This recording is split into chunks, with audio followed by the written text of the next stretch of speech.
আমি আজকে আলোচনা করতে চাই এমন একটি জায়গা থেকে, আমাদের সকলের উদ্দেশ্য আমরা যেন জান্নাতে যাইতে পারি। এটা ঠিক কিনা? আর যারা ঠিক কইতে পারলেন না তাদের অবস্থা তো খুবই করুণ। আমাদের উদ্দেশ্য কি? জান্নাত। আমাদের উদ্দেশ্য কি? জান্নাত।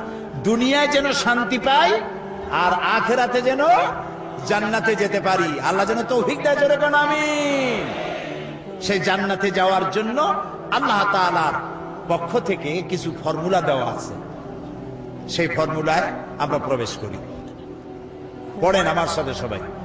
আউযু বিল্লাহি মিনাশ শাইতানির রাজীম।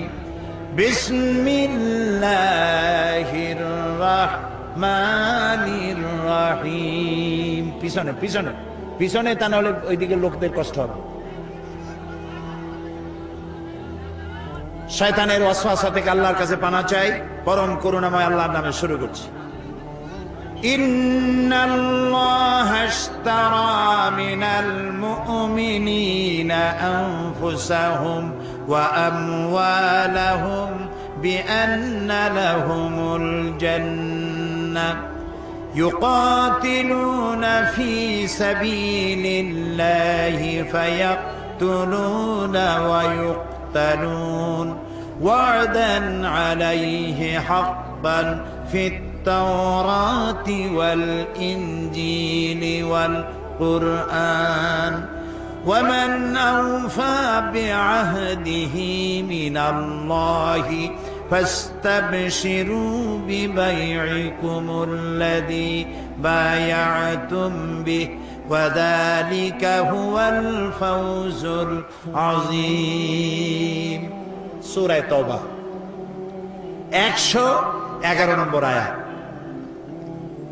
আল্লাহ তাআলা বলছেন, ইন্নাল্লাহা আশতারা মিনাল মুমিনিনা আনফুসাহুম ওয়া আমওয়ালাহুম বিআন্না লাহুমুল জান্নাহ। নিশ্চয়ই আল্লাহ তাআলা মুমিনের জান এবং মালকে খরিদ করে নিয়েছেন জান্নাতের বিনিময়ে। ইউকাতিলুনা ফি সাবিলিল্লাহ, তারা আল্লাহর রাস্তায় লড়াই করে। ফায়াকতুলুনা ওয়া ইউকতালুন, এই রাস্তায় তারা মরে এবং মারে। ওয়াদান আলাইহি হাক্কান ফিত তাওরাতি ওয়াল ইনজিলি ওয়াল কুরআন, এই মুমিনদের জন্য আল্লাহ যে জান্নাত দিবেন সেই ওয়াদা আল্লাহ ইতিপূর্বে তাওরাতে করেছেন, ইনজিলে করেছেন, আর এই কোরআনেও করলেন।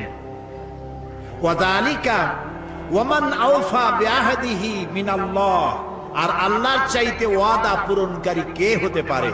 ফাস্তাবশিরু বিবাইকুমুল্লাযী বায়াতুম বিহি, সুতরাং তোমরা যারা আল্লাহর সাথে এই অঙ্গীকার করতে পারলে তারা আনন্দ করো।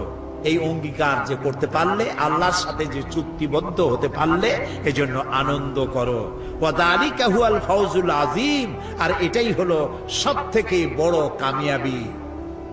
সাদাকাল্লাহুল আযীম, আল্লাহ মহা সত্য বলেছেন। আলহামদুলিল্লাহ বলো। এ হলো তেলাওয়াতকৃত আয়াতের শাব্দিক তরজমা। চলুন ব্যাখ্যায় যাই। আল্লাহ তাআলা বলছেন, ইন্নাল্লাহা আশতারা মিনাল মুমিনিনা আনফুসাহুম ওয়া আমওয়ালাহুম বিআন্না লাহুমুল জান্নাহ, আমি আমার মুমিনের জান এবং মালকে খরিদ করে নিয়েছি। বিনিময় কি দিছি? জান্নাত। কোনো কিছু কেনাবেচা করতে হলে বিনিময় কিছু লাগেই। বিনিময় ছাড়া কেনাবেচা হয় না, ঠিক কিনা বলেন? তা আল্লাহ আমাদের কাছ থেকে কিনতেছেন কি? বলেন তো কি কিনলেন? জান আর মাল। এবার জবাব দেন, জানটা কার? আমার এবং আপনাদের মধ্যে একটা জান আছে কিনা?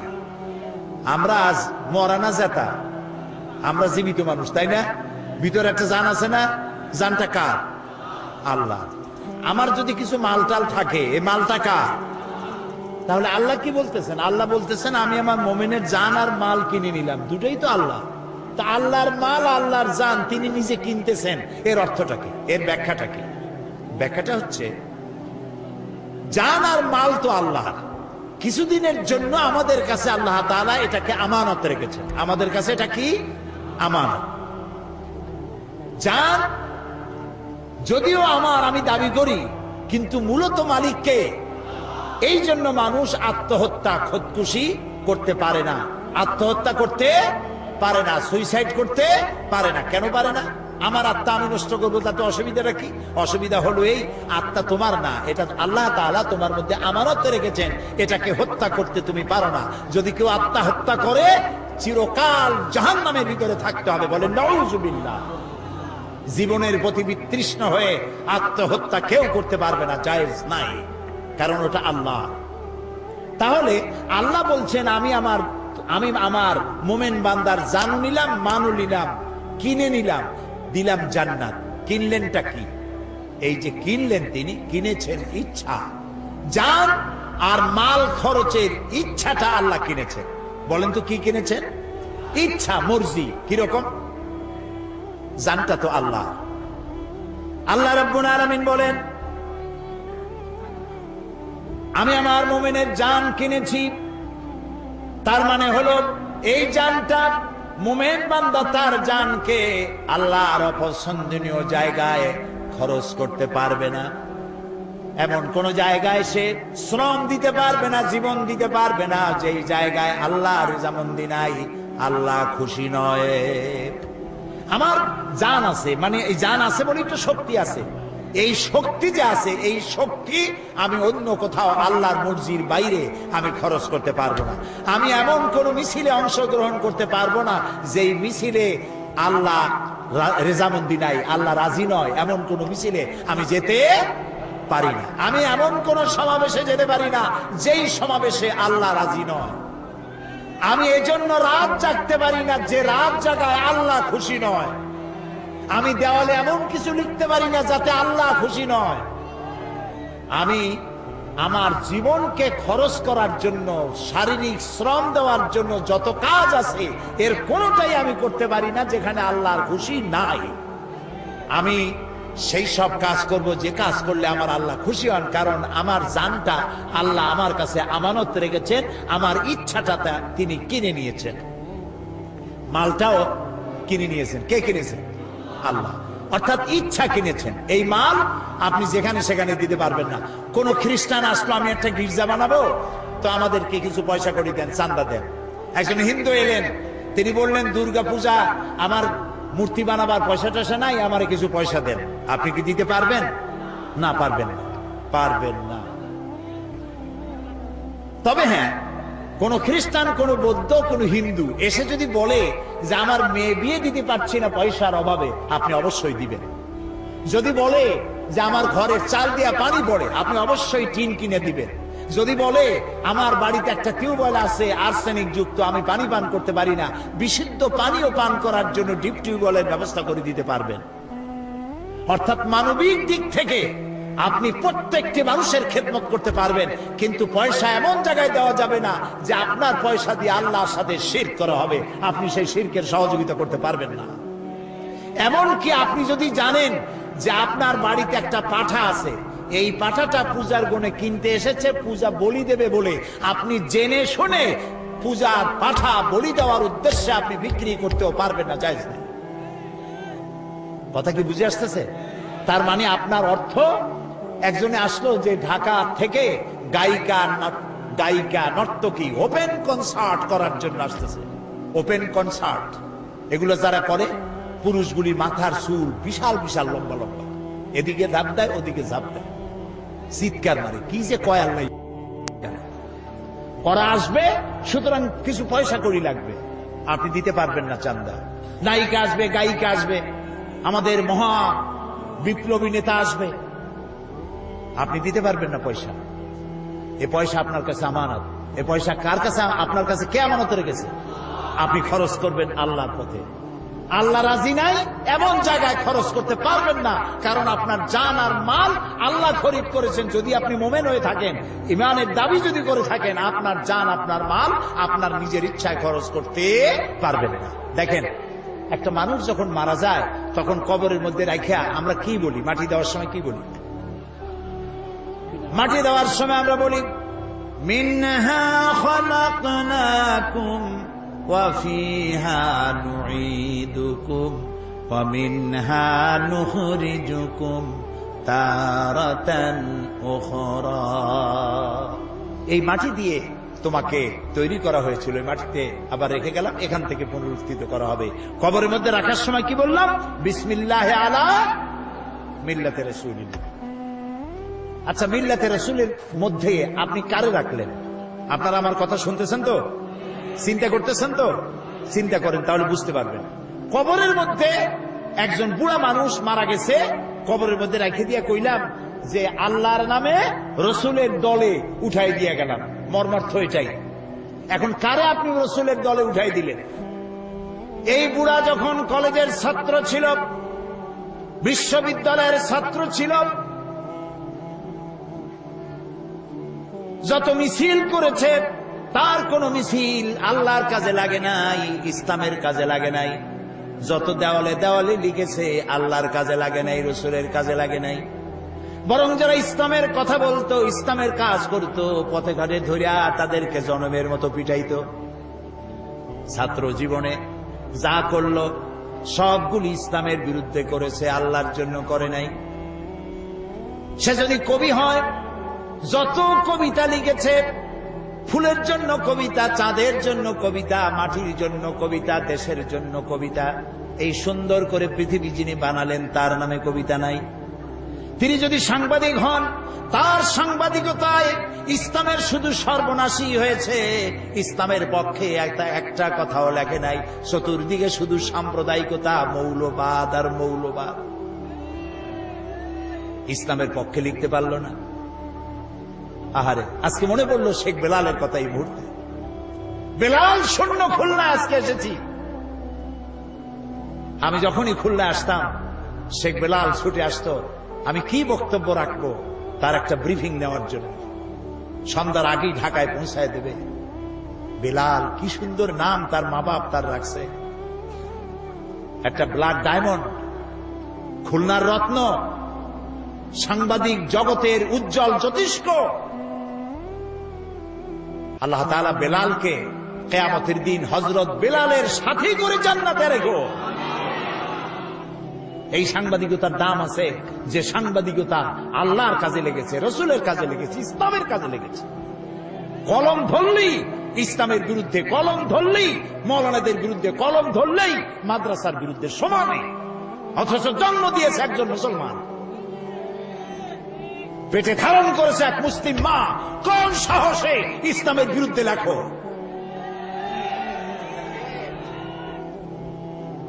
প্রিয় ভাই সব,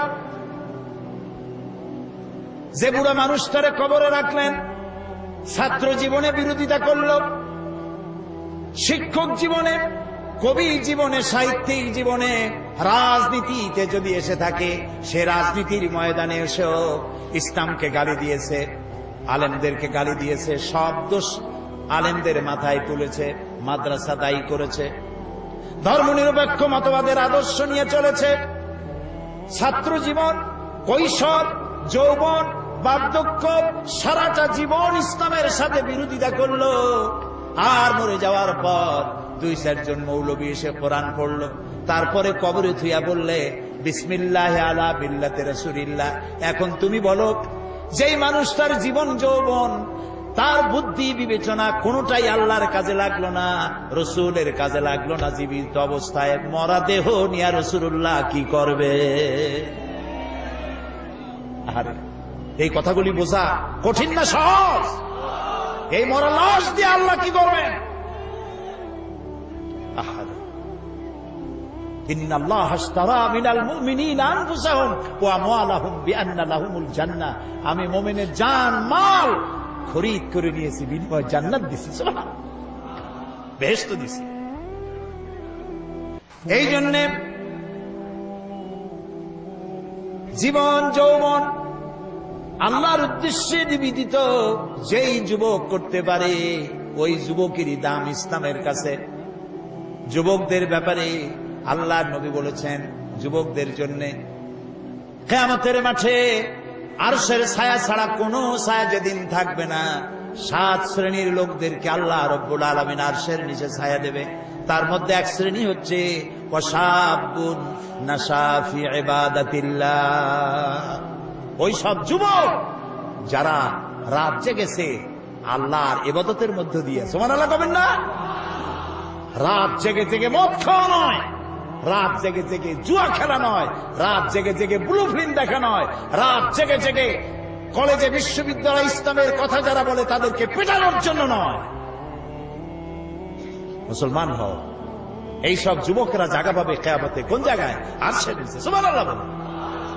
রাসূলুল্লাহ বলেছেন, উসিকুম বিশ-শাবাবি খায়রা ফাইন্নাহুম আরাক্কু আফিদা লাকাদ বা'সানি আল্লাহু বিল হানাফিয়্যাতি সামহা ফাখালাফানি আশ-শুয়ুখ ওয়া হালাফানি আশ-শাবাব। সাদাকান নবী সাল্লাল্লাহু আলাইহি ওয়াসাল্লাম। রাসূলুল্লাহ বলেছেন, উসিকুম বিশ-শাবাবি খায়রা, আমি তোমাদেরকে উপদেশ দিচ্ছি তোমরা যেন যুবকদের কল্যাণকামী হইও। কারণ যুবকেরা তাদের হৃদয় কোমল, আর আল্লাহ তাআলা আমাকে সত্য দিন প্রতিষ্ঠার জন্য উদারতার সহকারে আমাকে পাঠিয়েছেন। এই দিনকে প্রতিষ্ঠার জন্য আমাকে সহযোগিতা করেছে যুবকেরা, আর বিরোধিতা করেছে বুড়োরা। কে বলেছেন? আল্লাহ রাসূল। বিরোধিতা কারা করছে? বুড়োরা। আর সহযোগিতা করেছে যুবকেরা। সুবহানাল্লাহ বলবেন না? দেখেন না তাকায় মাহফিলের মধ্যে কারা বেশি? বুড়ো বেশি না যুবক বেশি? কারা বেশি? যুবক। আলহামদুলিল্লাহ। শুধু খুলনায় নয়, সব জায়গায় যুবকদের ঢল নামে। আর এটাই হলো বামপন্থী ধর্মনিরপেক্ষবাদীদের কলজার জ্বালা। তাফসীরের মাহফিলের সাথে এজন্যই শত্রুতা। গত 5 বছর কি জ্বালান জ্বালাইছে আমারে। যেখানে গেছি সেইখানে হরতাল, যেখানে গিয়েছি সেখানে 144 ধারা। আল্লাহ রহমতে সরকার দিয়েছে 144 ধারা, জনগণ 288 বানাই গেছে সব জায়গায়। একটা মাহফিলও বন্ধ করতে পারেনি। আলহামদুলিল্লাহ। ওদের ধারণা কোরআন শুনলে সর্বনাশ। লা তাসমাউ লিহাযাল কোরআন, কোরআন শুনো না, ওয়ালগাউ ফি, কোরআন শুনবা না। আর কোরআন যেখানে আলোচনা হয় সেখানে ডিস্টার্ব করো, সন্ত্রাস করো, যাতে ভয়তে মানুষ না যায়। তাহলে তোমরা জিততে পারবা। এই যত বাধা দিছে লোক তত বেশি হয়েছে। সুবহানাল্লাহ বলে, আলহামদুলিল্লাহ বলে। ওদের সব থেকে বড় লস, তারা ধারণা করে এত কষ্ট করে যুবক পোলাপান ট্রেনিং দিয়া, পয়সা দিয়া, মদ দিয়া, নারী দিয়া, ব্লু ফিল্ম দিয়া এত কিছু করলাম, একটা মাহফিলের ওয়াজ শুনিয়া সব তো আমাদের পুকুরে জিয়ানো মাছগুলি সব চলে গেল ইসলামের পুকুরে। Heavy loss, heavy loss. Loss তোমাদের হবে। মুতু বিগাইজিকুম, তোমাদের লস হতেই থাকবে। ইসলামের পাল্লা ভারী হবে ইনশাআল্লাহ। বলেন ইনশাআল্লাহ। ইনশাআল্লাহ। প্রিয় ভাই সব, সুতরাং যুবকদের জন্য আল্লাহ খুশি, যুবকদের প্রতি রাসূলুল্লাহ খুশি। ওই সব যুবক যারা রাত জেগেছে আল্লাহর ইবাদতের মধ্য দিয়ে। সুবহানাল্লাহ। কারণ বুড়া বয়সে মানুষ তো করবে কি? রাত্রে ঘুম আসে না, তখন তো জাগবেই। আর যৌবন বয়সে ঘুম আসে খালি। সেই ঘুমটারে বাদ দিয়া যদি তাহাজ্জুদের নামাজ পড়ে আল্লাহ খুশি হয়ে যায়। সুবহানাল্লাহ। এই জন্য হযরত আবু সাঈদ খুদরি রাদিয়াল্লাহু তাআলা আনহু তিনি বলেছেন যে তিনি যখন হযরত আবু সাঈদ খুদরি রাদিয়াল্লাহু তাআলা আনহু তিনি কোন যুবককে মজলিসে আসতে দেখলে তিনি দাঁড়ায় যেতেন, বলতেন মারহাবান বিওয়াসিয়াতি রাসূলিল্লাহ সাল্লাল্লাহু আলাইহি ওয়াসাল্লাম قد امرنا ان نحفظ الحديث ونوسع لكم بالمجالس। তিনি বলতেন যুবক দেখলেই, যুবক আসতেছে দেখলে দাঁড়ায় যেতেন আর বলতেন ওয়েলকাম, স্বাগতম, হে রাসূলের চলন্ত ওসিয়ত উপদেশ, আমি তোমাকে ওয়েলকাম করছি, তুমি বসো। রাসূলুল্লাহ আমাদেরকে নির্দেশ করেছেন আমরা যেন রাসূলের হাদিসগুলিকে মুখস্থ করি, আর যুবকদেরকে যেন আমাদের মজলিসের মধ্যে সুন্দর করে জায়গা করে দেয়। আলহামদুলিল্লাহ। প্রিয় ভাই সব, সুতরাং একজন মুসলমান তার জীবন যৌবন সবটা কাটাবে ইসলামের পথে। কার পথে? জোরে বলেন কার পথে? ইসলামের পথে। যেখানে ইসলাম সেখানে আমি, যেখানে ইসলাম নাই আমি নাই। তাহলেই মুসলমান হওয়া যাবে। এজন্য আল্লাহ রাব্বুল আলামিন বলেন ইন্নাল্লাহা আশতারা মিনাল মুমিনিনা আনফুসাহুম ওয়া আমওয়ালাহুম বিআন্না লাহুমুল জান্নাহ। আল্লাহ তাআলা বলেন আমি আমার মুমিনের জান এবং মালকে খরিদ করেছি বিনিময়ে তাকে আমি জান্নাত দান করে দিয়েছি। আল্লাহ তাআলা বলেন, এরা হচ্ছে সেই সব মুমিন যারা আল্লাহর রাস্তায় লড়াই করে। আল্লাযীনা আমানু ইউকাতিলুনা ফি সাবিলিল্লাহ, যারা ঈমানদার তারা লড়াই করে আল্লাহর পথে।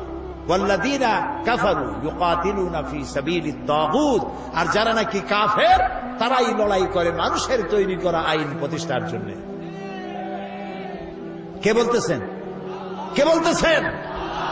সুতরাং সকলকে মনে রাখতে হবে, আর যারাই উপস্থিত হয়েছেন, যিনি যাই করেন, মনে রাখতে হবে ইসলামের বাইরে যা সব জেহালা, অজ্ঞতা, মূর্খতা। সমাজতন্ত্র বলেন আর ধর্মনিরপেক্ষ মতবাদ বলেন, সব জেহালা। ইসলাম হচ্ছে একমাত্র জীবন ব্যবস্থা, এবং এটাই প্রতিষ্ঠার জন্য আল্লাহ তাআলা বলেছেন যারা ঈমানদার তারা এটাকে প্রতিষ্ঠার জন্য লড়ে, আর যারা কাফের তারা মানুষের তৈরি করা মতবাদকে প্রতিষ্ঠার জন্য লড়াই করে। আল্লাহ তাআলা বলছেন এই রাস্তায় লড়াই করতে গিয়ে তারা মারে এবং মরে, দুটোই হয়। লড়াই করতে গেলে লড়াইয়ের ময়দানে খালি যে আমি বাইসে যাব, আমি জিতবো, তা হবে না। মরেও মারেও, দুটিই হয়। ইসলামের এটার নাম রাখা হয়েছে জিহাদ, কিন্তু জিহাদটা এর পরিষ্কার স্পষ্ট ধারণা অনেকের কাছে নাই। কারণ হলো ওই যে ফার্সিতে একটা কথা আছে, ওয়ালাকিন কালামদার কাফে দুশমন আছে। দুশমনের হাতে ছিল কলম, তারা মুসলমানদের ইতিহাসকে যেমন খুশি তেমন তারা বিকৃত করেছে। তারা জিহাদ শব্দটারে এমন সর্বনাশ করছে যে জিহাদ নাম শুনলেই মানুষের চোখের সামনে একটা ছবি ভেসে ওঠে, রক্তচক্ষু, দাড়ি, হাতে তরবারি, হিন্দু খ্রিস্টান যা পায় সমানে কচু কাটা করে, এর নাম জিহাদ। নাউজুবিল্লাহ, জোরে বলেন নাউজুবিল্লাহ। এর নাম জিহাদ নয়, ওয়ার। ইংরেজিতে বলা হয় ওয়ার, বাংলা বলা হয় যুদ্ধ। ওয়ার এবং যুদ্ধ, এটার আরবি হলো হারবুন। জিহাদ নয়, জিহাদ ভিন্ন জিনিস।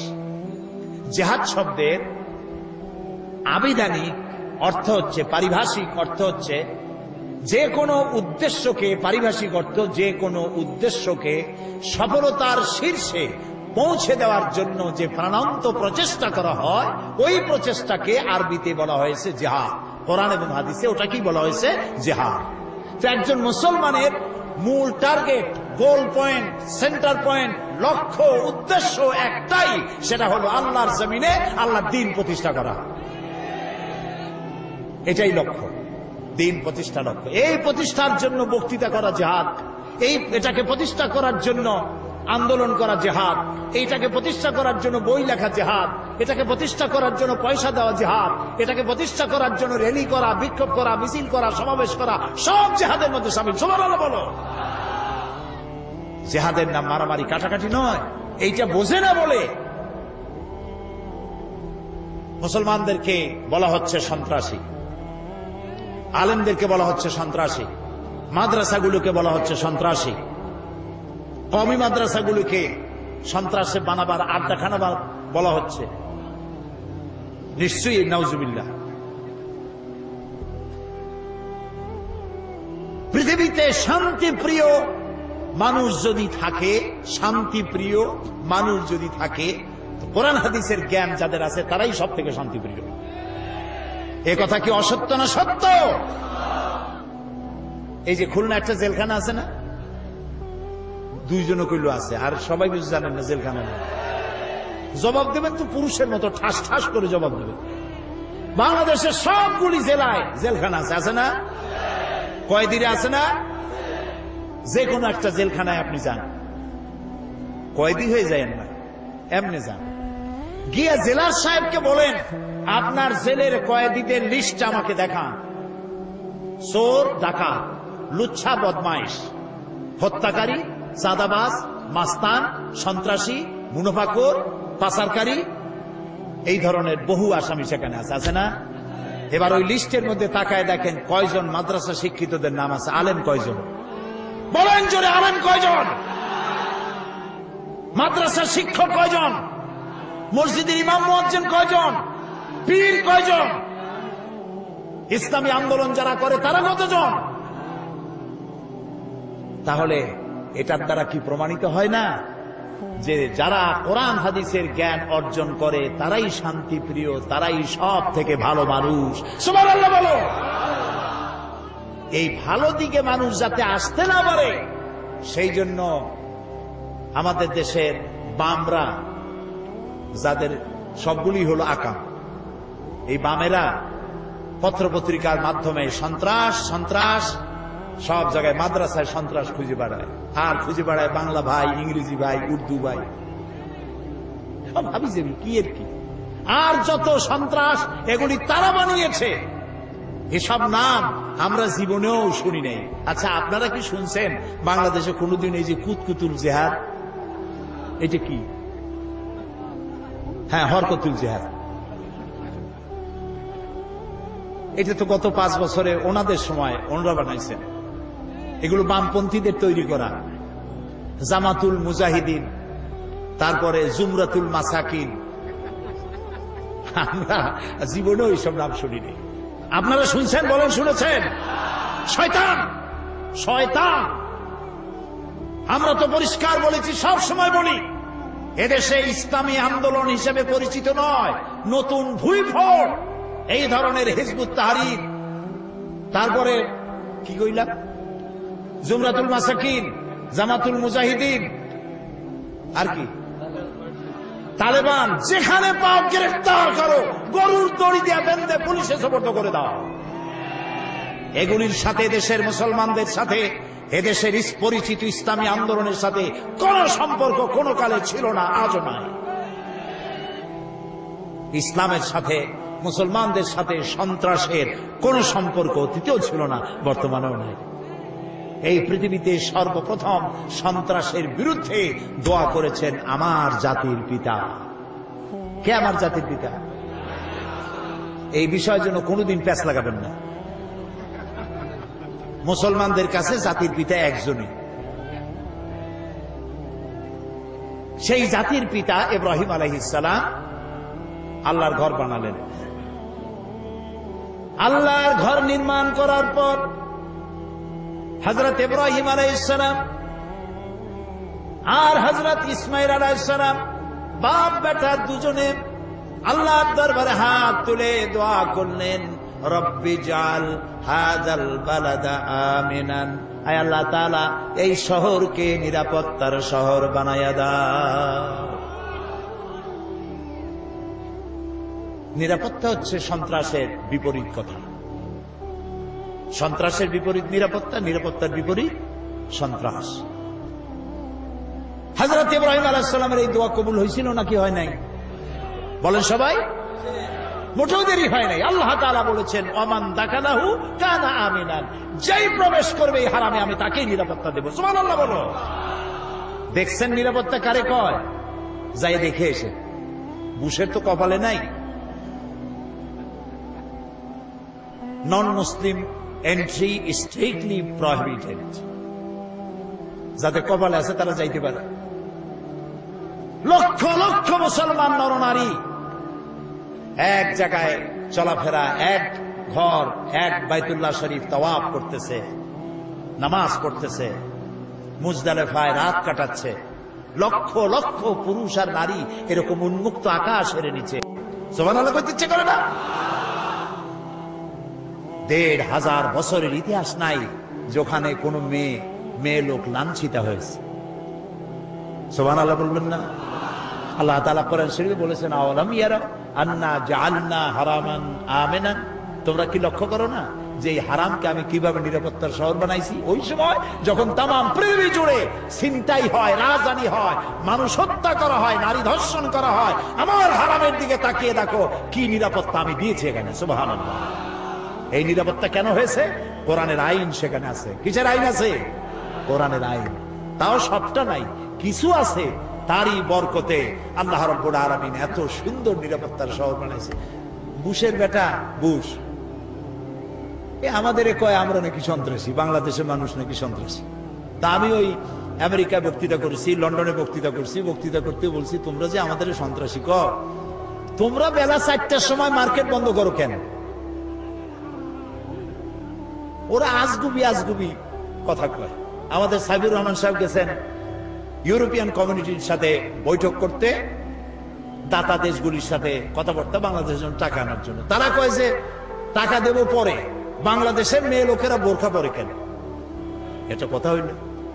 উনিও ভালো জবাব দিছে, কয় যে বাংলাদেশের মেয়ে লোকেরা বোরখা পরে কেন, সেই কথার জবাব আমিও পরে দেব। তোমরা আগে কও, তোমাদের পাদ্রীরা গির্জা লম্বা জামা গায়ে দিয়ে যায় কেন?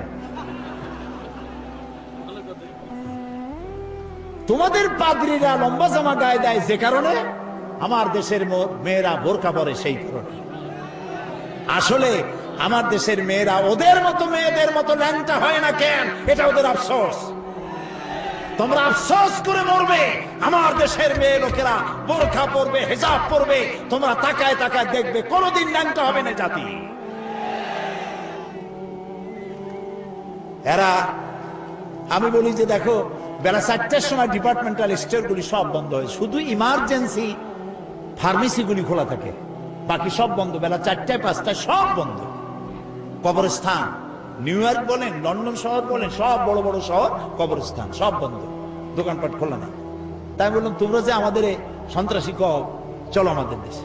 তোমরা বন্ধ রাখো কেন 4টার সময়, খোলা রাখো না কেন সন্ধ্যার পরে? কারণ সিকিউরিটি দিতে পারবে না, চুরি হবে, ডাকাতি হবে, খুনাখুনি হবে, মারামারি হবে, সিকিউরিটি দিতে পারবে না, সেই জন্য বন্ধ করে দাও।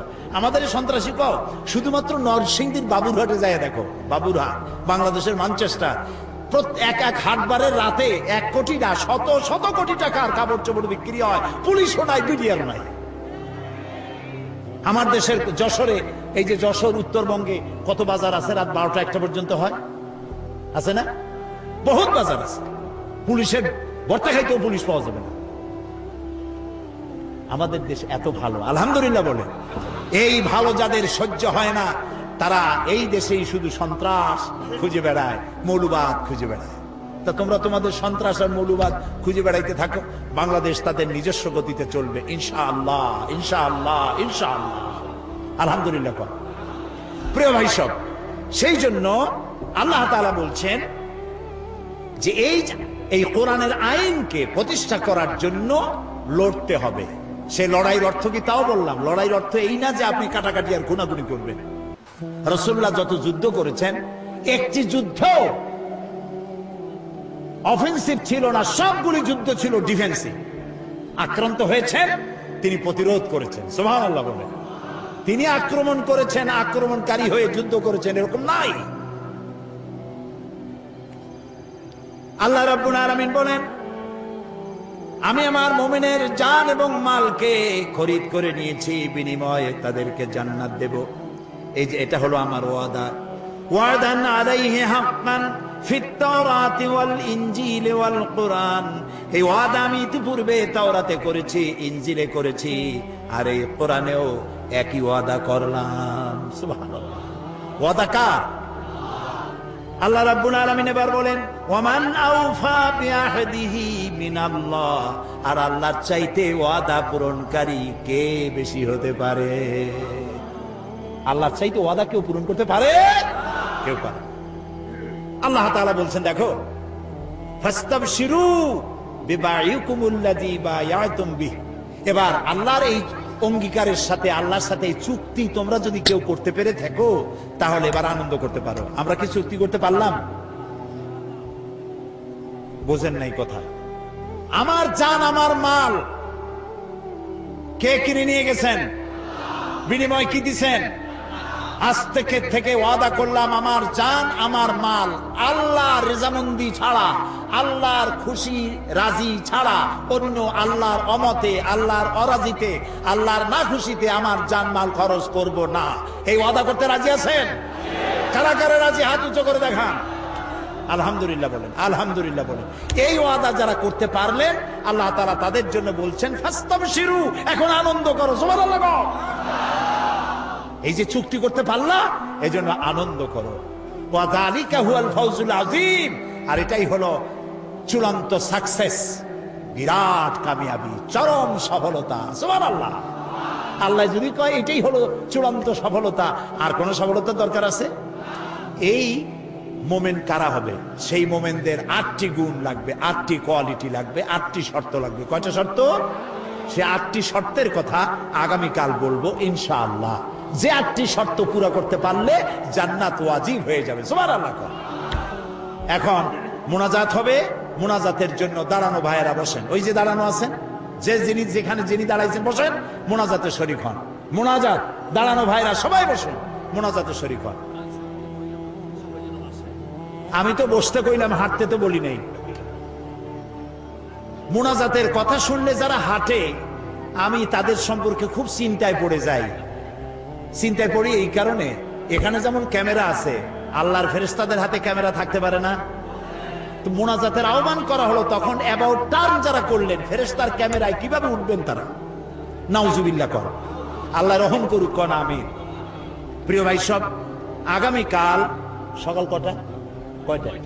সকাল 9টায় এই মাঠে মহিলাদের উদ্দেশ্যে আলোচনা হবে, আলাদা মাহফিল শুধু মহিলাদের জন্য। আলহামদুলিল্লাহ কর।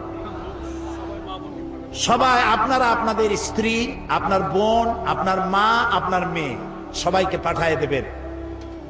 বাচ্চাগুলা, ছোট্ট ছোট্ট বাচ্চাগুলা আপনারা কোলে নিয়ে বাইরে বাইরে হাঁটবেন।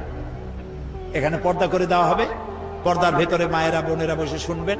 আর আপনার একটা রিহার্সাল হোক যে এই বাচ্চাটি নিয়ে মায়ে কত কষ্ট করে, তারও একটা অনুভূতি হবে। একটা মা যদি ভালো হয়, একটা সংসার ভালো হয়ে যায়। আলহামদুলিল্লাহ বলেন।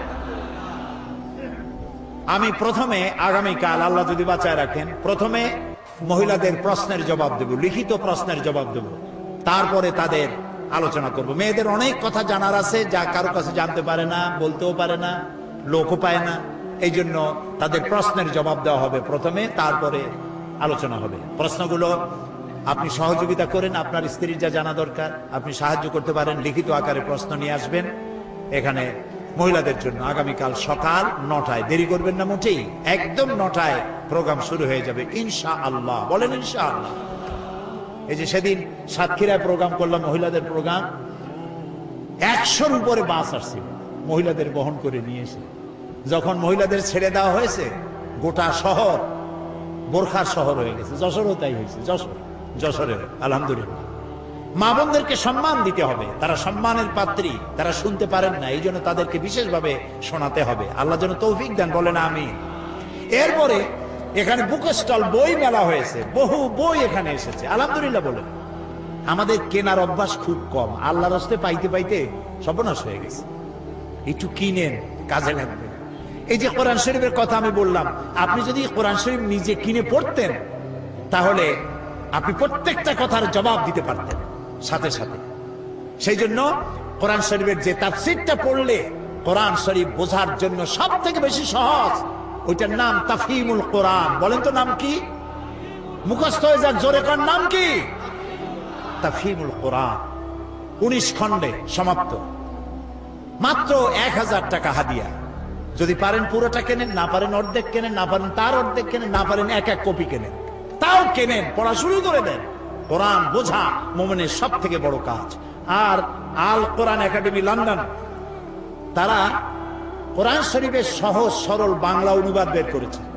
এত সুন্দর অনুবাদ বাংলাদেশে আর আছে বলে আমার জানা নাই। এক পাশে আরবি টেক্সট, আর একদিকে বাংলা অনুবাদ, চমৎকার বাংলা অনুবাদ। আপনি কোথাও আটকে যাবেন না। 750 পৃষ্ঠা এত বড় একখানা কিতাব, মাত্র 100 টাকা হাদিয়া। আল কোরআন একাডেমি লন্ডন, তারা শুধুমাত্র প্রচারের জন্য এটা করেছে, এটা তারা লাভের জন্য করে নাই। আপনারা নিয়ে যাবেন। সেই সাথে আরো অনেক বই আসছে, বিশেষ করে কোরআন শরীফের তাফসীরে পর্যন্ত আমার যেগুলি বেরিয়েছে 4 খণ্ড বেরিয়েছে। এখানে যেটা এসছে তাফসীরে সাইদি, সূরা লোকমান। সূরা লোকমানের মাত্র 2টা রুকু তাফসীর করেছিলাম চট্টগ্রামে 5 দিন। 2 রুকুর তাফসীর শুনে অর্ধ শত হিন্দু, খ্রিস্টান, বৌদ্ধ মঞ্চে এসে মুসলমান হয়ে গিয়েছিল। এটা হলো হযরত লোকমান হাকিমের তার নসিহত, যেগুলি আল্লাহ পছন্দ করে কোরআনে উঠাই দিয়েছেন। সুবহানাল্লাহ। এটিও এখানে আসছে তাফসীর সাইদি, সূরা লোকমান। এছাড়া আরো অনেক বইপত্র আছে, এত নাম আমি বলে পারবো না। আপনারা ওখান থেকে যাওয়ার সময় প্রত্যেকে বই কিনে নিয়ে যাবেন। আর এই যে বিশাল আয়োজন তাফসীরুল কোরআন মাহফিলের সমাজ কল্যাণ পরিষদকে আপনারা কিছু সহযোগিতা সাহায্য করবেন। তাদের বোধহয় ড্রাম, টিন আর কি কি জানি আছে, আগামীকাল পকেটে করে পয়সা নিয়ে আসবেন তাদের দেওয়ার জন্য। আল্লাহ তৌফিক দান করুন, আমরা বলি আমিন। আপনারা নিজেরাও বই কিনবেন যাওয়ার সময়, আর আপনাদের স্ত্রীদের কাছে, মেয়ে লোকদের কাছে টাকা দিবেন, তারা যেন দেখে দেখে পছন্দ অনুযায়ী বইপত্র কিনে নিয়ে যেতে পারে। আল্লাহ তৌফিক দিক, বলেন আমিন। এখন মোনাজাত হবে, মোনাজাতের পরে আজান হবে, আজানের পরে বা জামাত এশার নামাজ পড়ে বাড়ি যাবেন। কালকেও এশার জন্য উজু নিয়ে টিয়ে টাইট হয়ে বসবেন, এশার জামাত আদায় করে তারপরে যাবেন। আল্লাহ তৌফিক দিক, কোন আমিন। ওয়াজ শুনে কি হবে যদি জামাতে নামাজ না পড়লাম? আল্লাহ সকলকে তৌফিক দিন, আল্লাহুম্মা আমিন। রব্বানা যালামনা আনফুসানা ওয়া ইন লাম তাগফির লানা ওয়া তারহামনা লানাকুনান্না মিনাল খাসিরিন। আয় আল্লাহ তাআলা, হাজার হাজার মুসলমান নরনারী দীর্ঘক্ষণ তোমার দ্বীনের কথা শুনেছি, কোরআনের কথা শুনেছি। আল্লাহ মেহেরবানি করে জিন্দেগীর গুনাহ আমাদের মাফ করে দাও। আমাদের মা বাপ মুরব্বী যারা কবরে শুয়ে আছেন, আল্লাহ তাআলা কবরগুলিকে জান্নাতের টুকরায় পরিণত করে দাও। রব্বির হামহুমা কামা রব্বায়ানি সগীরা, রব্বির হামহুমা কামা রব্বায়ানি সগীরা।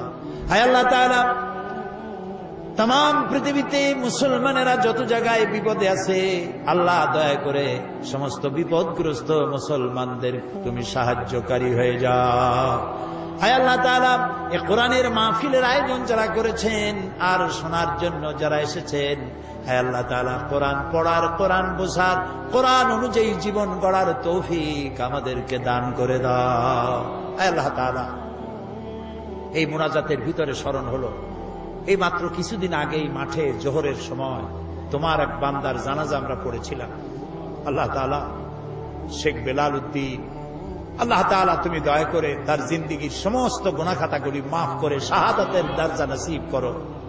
আল্লাহ তার মা বাপকে সবরুন জামিল দান করো, তার স্ত্রীকে সবরুন জামিল দান করো, তার আত্মীয় স্বজনকে সবরুন জামিল দান করো। আল্লাহ তাআলা, এই শেখ বেলাল যে আদর্শে ছিলেন, তার সমস্ত সাংবাদিক ভাইদেরকে ওই আদর্শে উজ্জীবিত হয়ে চলার তৌফিক দান করে দাও। এই শূন্য স্থান আল্লাহ তাআলা দ্রুত তুমি পূরণ করার তৌফিক এখানে দান করে দাও। রব্বুল আলামিন, ইসলামী সমাজ কল্যাণ পরিষদ যারা এই কোরআনের মাহফিলের আয়োজন করেছেন, এত সুন্দর লাইটিং করেছেন, তাদের দিন, তাদের জীবন কোরআনের আলো দিয়ে আলোকিত করে দাও। আল্লাহ তাআলা, আগামীকাল এ মাহফিল শেষ হবে, সেজন্য আগামীকালের মাহফিল তুমি কামিয়াব করে দিও, পরিবেশ তৈরি করে দিও। মহিলা মাহফিল, পুরুষ মাহফিল, আল্লাহ তাআলা ইন্তজামের দায়িত্ব তোমার কুদরতে, আল্লাহ কুদরতের কাছে আমরা সুপর্দ করলাম। রব্বানা তাকাব্বাল মিন্না ইন্নাকা আনতাস সামিউল আলিম ওয়া তুব আলাইনা ইন্নাকা আনতাত তাওয়াবুর রহিম। সুবহানা রাব্বিকা রাব্বিল ইজ্জাতি আম্মা ইয়াসিফুন ওয়া সালামুন আলাল মুরসালিন আলহামদুলিল্লাহি রাব্বিল আলামিন। ওয়াজআল আখিরা কালামিনা ইনদাল মাউত লা ইলাহা ইল্লাল্লাহু মুহাম্মাদুর রাসূলুল্লাহ। আসসালামু আলাইকুম।